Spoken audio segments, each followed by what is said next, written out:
ये कहानी है एक ऐसे कौए की जिसने दोस्ती के लिए अपनी जान तक कुर्बान कर दी।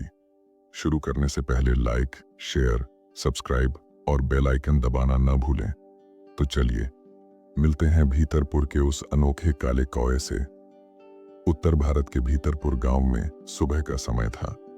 हल्की गुलाबी किरणें आसमान को रंग रही थीं और खेतों में फैली धुंध धीरे धीरे ओस में बदल रही थी। बैलों की घंटियों की टुन टुन, चिड़ियों की चहचहाहट और कहीं दूर से आती अलसाई रसोई की खुशबू सब मिलकर एक शांत और सजीव दृश्य बना रहे थे। गांव के बीचों बीच एक विशाल पीपल का पेड़ था जिसकी जड़ें मिट्टी में गहराई तक धंसी हुई थीं, जैसे उसने सदियों से इस गांव को अपनी बाहों में थाम रखा हो। इस पेड़ की सबसे ऊंची शाख पर रहता था एक कौआ जिसे लोग काला कहते थे। काला साधारण कौआ नहीं था। उसके पंख घने काले, लेकिन एक पंख के सिरे पर हल्की सी सफेदी थी जो उसे सबसे अलग बनाती थी। उसकी आंखें तेज लेकिन उदास थीं, जैसे उसने बहुत कुछ खोया हो। गांव के बुजुर्ग कहते थे, काला ने जिंदगी के तूफान झेले हैं। एक साल पहले की बात थी। मानसून की एक रात काले के घोंसले पर बिजली गिर गई थी। घोंसले के टुकड़े हवा में बिखर गए। उसकी साथी और छोटे छोटे बच्चे वहीं खत्म हो गए। उस दिन के बाद काला चुप हो गया। बाकी कौए उसकी ओर नजर भर देख लेते, लेकिन उसकी चुप्पी से दूरी बनाए रखते।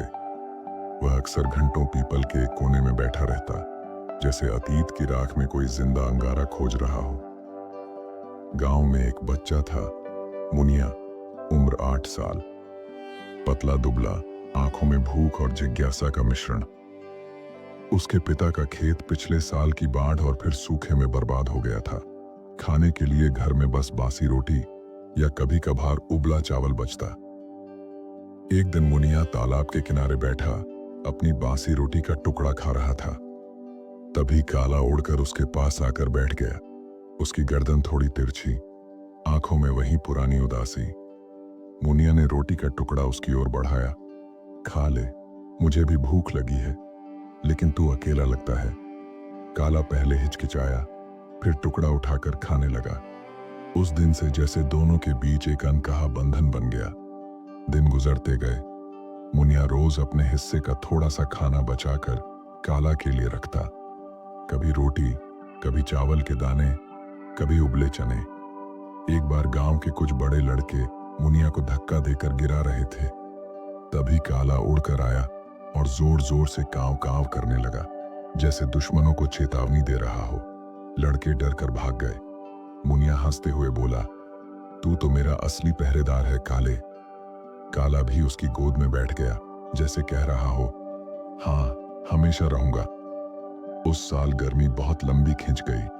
कुएं सूख गए, तालाब की मिट्टी फट गई। खेतों में फसल की जगह बस दरारें थीं। गांव में अकाल जैसा माहौल बन गया। मुनिया के घर में कई दिनों तक बस पानी और नमक से पेट भरना पड़ा। माँ का चेहरा पीला पड़ गया। पिता की आंखों में बेबसी भर गई। काला देख रहा था कि उसका दोस्त भूखा है।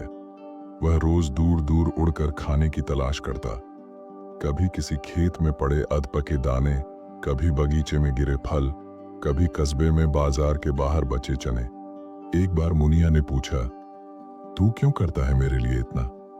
काला बस उसकी आंखों में देखता रहा। आंखें कह रही थीं, क्योंकि तूने भी मेरे लिए किया था।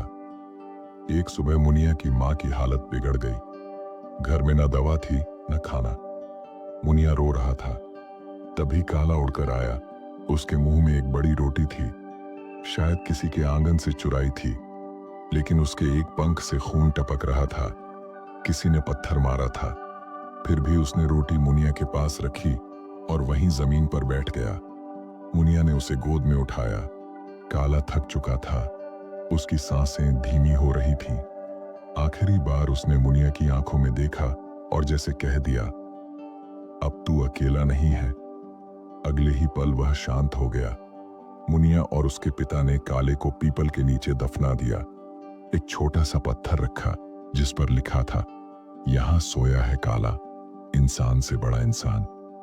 सालों बाद भी जब मुनिया बड़ा होकर शहर से लौटता, सबसे पहले वह पीपल के नीचे बैठता।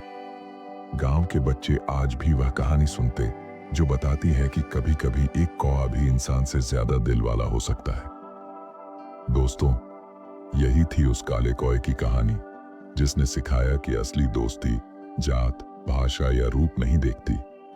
अगर ये कहानी आपके दिल को छू गई हो तो इसे लाइक करें, अपने दोस्तों के साथ शेयर करें और हमारे चैनल को सब्सक्राइब करके बेल आइकन दबाएं ताकि अगली प्रेरणादायक कहानी आप सबसे पहले सुन सकें। और हाँ, नीचे कमेंट जरूर करें।